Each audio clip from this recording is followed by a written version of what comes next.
Congrats! You are pregnant, and whether this is your first pregnancy or more, you will need to think about the care team that you would like to have while carrying your bundle of joy. Today, we are talking about the growing trend of women opting to go with a midwifery team rather than their normal OB, and essentially calling their midwife. Thanks for joining us. This is Preggy Pals. Is that a plus sign? Pink or blue? Hospital or home birth? What type of food should I be eating? I think I just peed myself. I'm pregnant and I have to exercise. What pregnancy glow? Wait, was that a contraction? Gotta make these pants fit. I've got kinkles. What do you mean there's more than one? You've got the symptoms, and now you've got the support you need for a happy 9 months. This is Preggy Pals, your pregnancy, your way. Welcome to Preggy Pals. My name is Emily Mason, and I'll be your host today. If you haven't already, be sure to visit our website at newmommymedia.com and subscribe to our weekly newsletter, which keeps you updated on all the episodes we release each week. Another great way to stay updated is to hit that subscribe button in your podcast app. And if you're looking for a way to get even more involved with our show, then check out our online community. It's called Mighty Moms. That's where we chat more about the topics discussed here on the show, and it's also an easy way to learn about our recordings so you can join us live. Our guest today is Erin Ashley. Erin is with Intimate Journey Birth and Wellness and is a respected midwifery practice that's conveniently located in San Luis Obispo and featuring the only fully equipped birth center in the Central Coast region. Erin and her warm and supportive staff have years of experience serving expecting mothers and their families looking for a more in-depth and personalized birth journey. Erin specializes in the more technical aspects of midwifery, including minimizing tearing and expert suturing. Erin, thank you so much for joining us. Can you please tell us some more about yourself? Thank you so much for having me. I became a midwife because I was told about midwifery when I first got pregnant with my first child 18 years ago, and interviewed with the midwife and instantly knew that that was the path for me. And after 3 amazing home births, I was just so inspired and couldn't wait to become a midwife myself and give that care to every mother out there as well. And so my journey, I trained in San Diego, and then I always had a love for the Central Coast and came up here about 3.5 years ago and opened a birthing center and have been serving mothers ever since and their families. And I have a family of 7, and all 5 kids were born at home. So I'm very proud of that. Wow, that is fantastic. Well, Erin, thank you so much for being here today. We are going to dive deeper into today's topic, but first, let's take a quick break.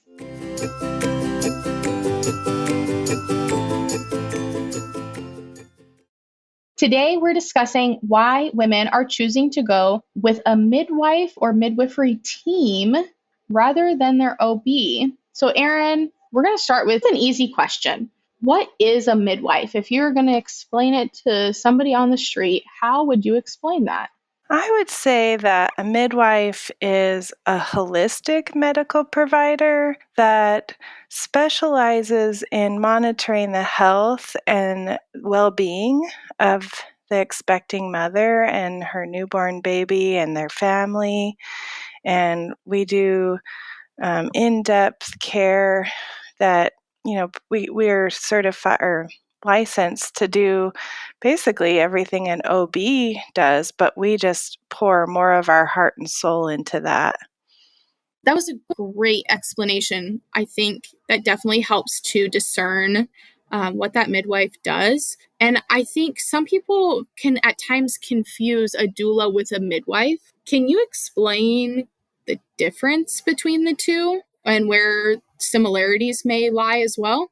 Absolutely. And I get that question a lot. A doula is basically, they're certified to be kind of an emotional support coach for not only the mother, but the partner. And so they're there to help with comfort measures, getting mommies in comfortable positions, showing the partner how to best support the birthing mother. And a midwife is a medical professional, and we carry a medical license with the state of California or whatever state that you practice in. And we're really responsible for the care of the health and safety of that mom throughout her pregnancy, into the labor, birth, and postpartum period, and even can take care of the newborn 6 weeks, up to 6 weeks postpartum. But they're both such an important profession that we work really well together for a complete package for just to help the mother accomplish her dreams of an unmedicated birth. That's amazing. So you talked about a certified versus a licensed. Are there things that a midwife can do versus things that they can't do? Yeah, so under our practice guidelines, we have basically we are only allowed to take care of low risk women, and that really includes a lot of medical things. Surprisingly, we can do blood draws and order ultrasounds.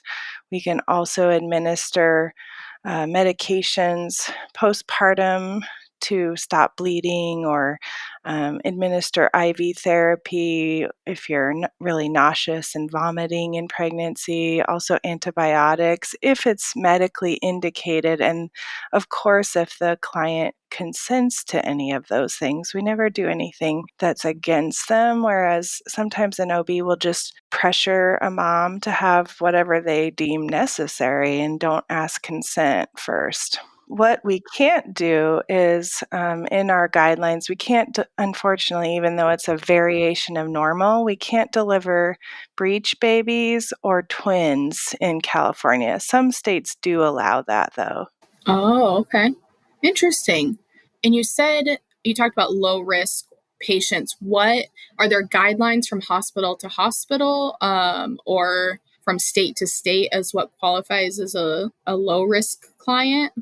We have basically a document online called Licensed Midwife Practice Guidelines, and it just basically sums up any medical concern like diabetes or hypertension, anything that would basically indicate that they would be under a physician because of their medical condition, especially if they're needing medication throughout their pregnancy. And so that low risk is that they're just really healthy, and we're monitoring that and making sure that they have a normal pregnancy. And if they somehow skew off the normal track of pregnancy, we can usually do some herbs or supplements to bring back into the normal range so they can still stay in our care. And if we cannot adjust it with diet and exercise and all of those things, then we would have to seek a higher level of care. But most women, if they eat really well and they take care of themselves and they exercise regularly, it's really possible to have a normal, healthy pregnancy and be a candidate for out-of-hospital birth with a midwife. When I was having my second daughter, I went with a midwife in a hospital setting. And I got to about 35 weeks, no complications. And then I had gestational diabetes that set in at 35 weeks. And I got transferred to, a physician, but I was able to kind of bring my midwife along with me since they were in the hospital setting. Is that something that's the norm, or that people maybe don't know that they can ask to still get that support? Because I didn't know that doctor, but I knew my midwife quite well. Yeah. Well, unfortunately, licensed midwives don't have the recognition in the hospital like a nurse midwife. So a lot of people do tend to go the nurse midwife route just because of having an obstetrician as part of their team. However, if we do for some reason have to go to the hospital, I would take them in and do the transfer of care and give report to the OB there. So no matter if we have to change locations, which obviously most of the time we don't, they still have the support team with them as we're there to advocate for them. But usually it's because we need a higher level of care. And a lot of times with gestational diabetes, if we catch it early enough, we can modify it with diet and exercise. But if if any of our clients are diagnosed with diabetes, we would have to transfer care if it's not managed. Okay, so, and I guess I maybe need more clarification when you said the licensed versus a nurse midwife. Are there midwives that can work in a hospital versus can't work in a hospital? Yes, so certified nurse midwives typically work in the hospital under an OBGYN, and they can administer medication like epidurals and Pitocin to induce labor. Licensed midwives are basically only working out of the hospital, and we cannot do medications to augment or change labor. And I meant to say previous that we are just don't have privileges in the hospital. We're still our license. We can work anywhere, but it's just the hospitals that have policies against licensed midwives, unfortunately. Gotcha, that makes sense. And so, have you seen an increase in pregnant moms that want midwifery care? And is there a trend as to why they're seeking that out?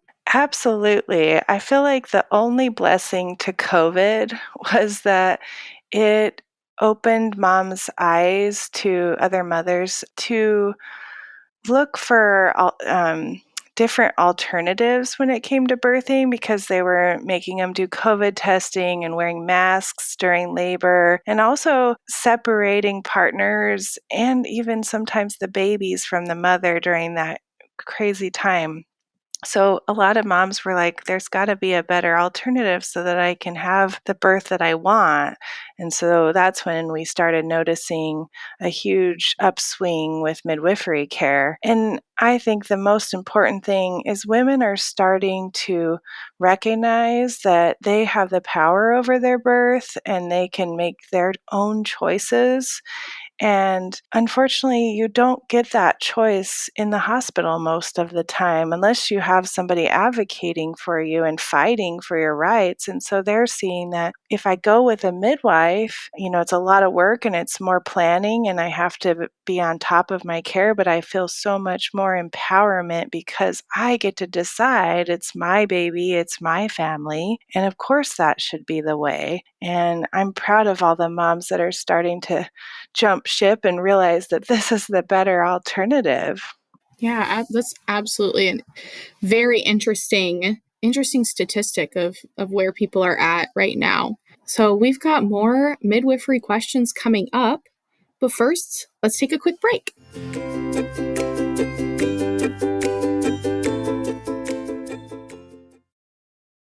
Welcome back to Preggy Pals. We are continuing our topic on midwifery care and the uptick in women seeking this type of care.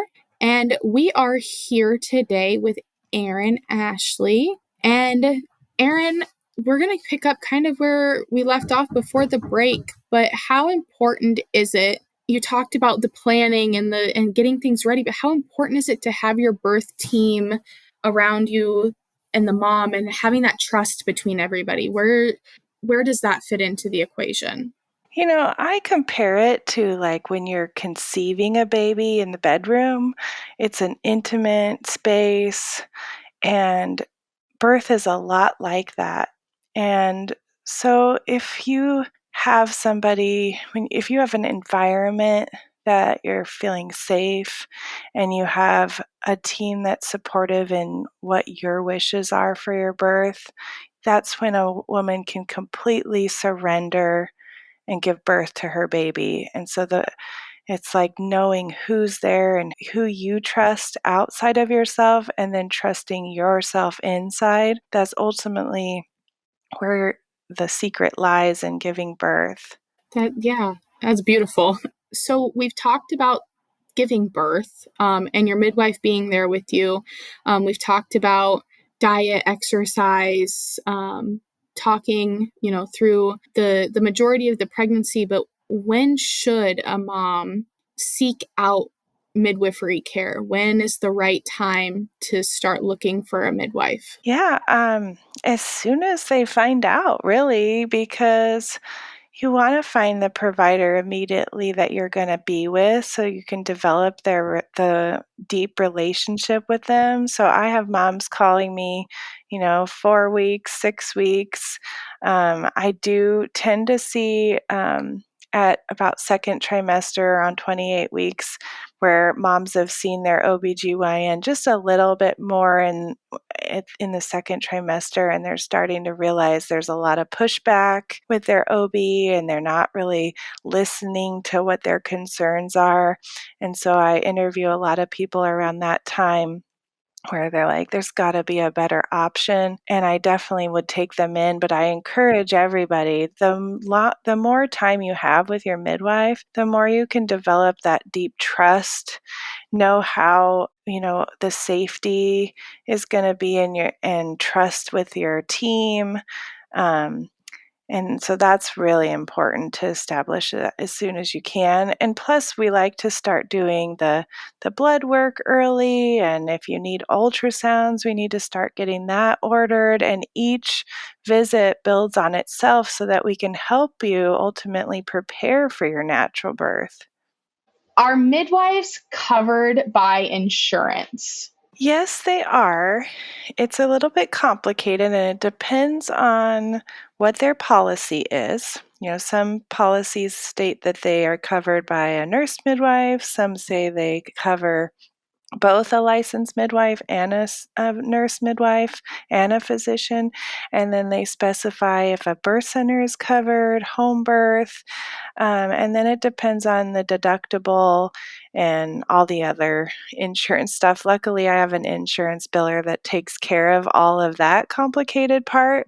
So the way it works with midwives is typically you do a cash pay payment plan to the midwife, and then the insurance biller starts billing for your reimbursement after the birth. So for all the care that we've given and labor, birth, postpartum, and even newborn care. So the insurance biller is responsible for getting as much back to the client as possible. So it all kind of works in the opposite with a hospital where they bill your insurance during care and then they throw you random bills at the end, which you never know how much that's going to be. And typically it's about the same cost as our full scope of care, our package, compared to like just the hospital birth, and that can be ranging from anywhere from probably $7,000 to $78,000 depending on what your insurance covers at the hospital and what procedures and medications and stuff are done. Yeah, that's interesting to hear that side of it. And we were kind of talking during one of the breaks about what schooling looks like. Can you kind of go in depth about what schooling would look like for a midwife? Yeah, it's usually a 3-year program, sometimes sometimes even longer, depending on how long it takes to get clinical hours. But most of the time it's online, or if you can find, they're rare, but the campus schools like I went to in San Diego. So you do all of your schoolwork, what they call didactic learning, through the school, and then you set up a relationship with what we call a preceptor who's a licensed midwife who you're learning under them. So you're joining their clinic and you're attending their births and you're getting experience, and you need to have approximately 60 births and 2,000 clinical hours of experience before you can sit for the state exam, which is about an 8-hour test. And that's Okay. how we get our what is called a CPM certification, which is Certified Professional Midwife. And then you get your license through whichever state you live in. So the Medical Board of California gives us a licensed midwife. It's a process. I mean, It it's is. very interesting. And you yourself had a midwife. What was that experience like for you? So my midwife actually was a nurse midwife, and she was allowed to practice in Colorado with her license in doing home births. There weren't any birth centers where I was. And I just never even knew about a midwife. And so that's why one of my friends said, "Can I tell you about the difference between my hospital birth and my home birth?"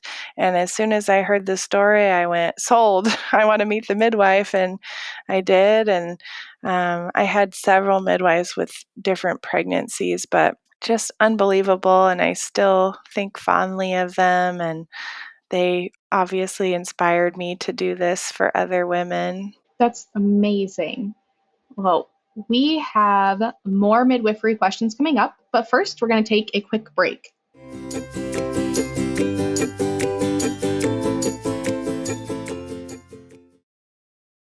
Welcome back to Preggy Pals. We are continuing our topic on midwifery care and the uptick in women seeking this type of care. Before the break, we were talking about your experience using a midwife, and we've really covered an array of topics. But one question I still have is, you touched on this just briefly at the beginning of what a midwife can and can't do when it comes to administering or providing medication.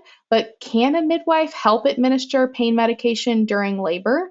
So, the one thing I wanted to talk about was that most people seeking our care do not want pain medication. They trust in the process. They want to build a birth team. They want an environment that it's safe.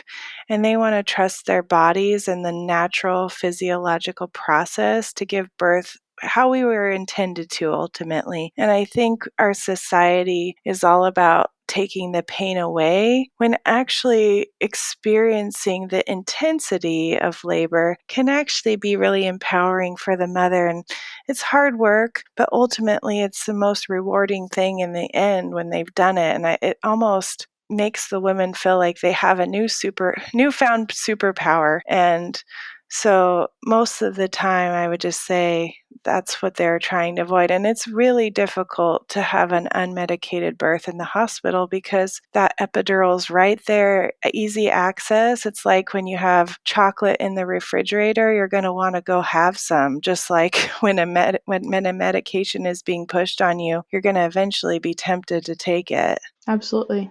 That makes sense. Absolutely. And I know I don't keep chocolate in my refrigerator for that reason. I do, but dark chocolate. There's health components to dark chocolate. Yes. So, what advice do you have for pregnant moms who are looking for a midwifery care team? Most important, I would say, is to start doing your research on who is available in your area, what their beliefs and values are, what their experience is, and go meet with them and see if you can have a connection with them and your values match, because that's really important. Are there any specific questions that maybe over the years you've seen or come across more frequently, or that are missed that moms might not even think about? I'd say one of the best ones is to make sure that they have availability on your due date. And, it's good to come with a handful of questions, but some people come in with 50 to 100 questions, and then we don't really get to address the most important things, which are what is their motivation to have an out of hospital birth? Because that's ultimately what's going to get them to the end in those trying moments. They have to have that desire. Why are they doing this? And those reasons can build up over time. Like, I want my baby to come into a safe environment without the bright lights, and I can delayed cord clamping, and nobody's going to be like rushing in to interfere with me and my baby's bonding time. And the other thing is a midwife is actually interviewing the patient just as much as they're interviewing her, because she's risk assessing to make sure that they're low risk. She's determining also if they're a good candidate for out of hospital birth, if their health is good, and if it's a good fit between the relationship. Sometimes they might be a better fit for someone else. So there's a midwife for everyone, and it shouldn't be a forced thing. It should be just a natural, this feels right to me instantly. That's amazing. I definitely have some new questions to ask if I ever do have another baby, and definitely Good. another route to go down and explore more. This was super informative. Erin, where can listeners find more information about you? Where can we follow you? On social media? Yeah, I'd love that. Intimate Journey Birth on Instagram. I'm also on Facebook. My website is intimatejourneybirth.com. We do a lot of blogs and FAQs, answering as much questions about midwifery care as possible. And I try to do entertaining and educational videos, informed consent information about what mothers' options are, because that education isn't given in the OB setting as much. And I'd love for everybody to come check us out. On my website, I also have an intake form where you can fill out your information and always come do a free consultation and tour at the birth center. And you don't even have to be pregnant to do that. Erin, thank you so much for joining us today. Be sure to check out newmommymedia.com, where we have all of our podcast episodes available, plus videos and more.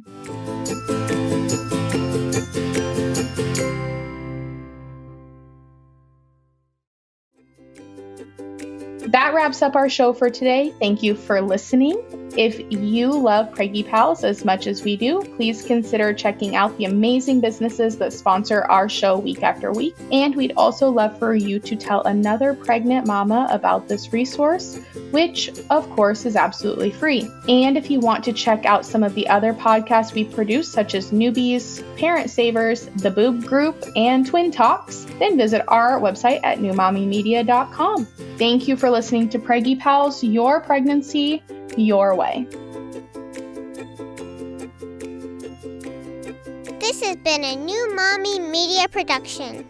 The information and material contained in this episode are presented for educational purposes only. Statements and opinions expressed in this episode are not necessarily those of New Mommy Media and should not be considered facts. While such information and materials are believed to be accurate, it is not intended to replace or substitute for professional medical advice or care, and should not be used for diagnosing or treating healthcare problem or disease or prescribing any medication. If you have questions or concerns regarding your physical or mental health or the health of your baby, please seek assistance from a qualified healthcare provider.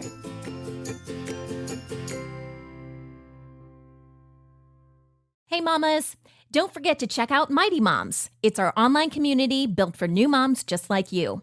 Not only can you connect with other moms, but you can also join us backstage for special mom-only online events. And you'll also be notified when we're recording, so you can join us as a special guest. Visit our website, newmommymedia.com, and click on the Mighty Moms banner. It's free. That's newmommymedia.com. See you there.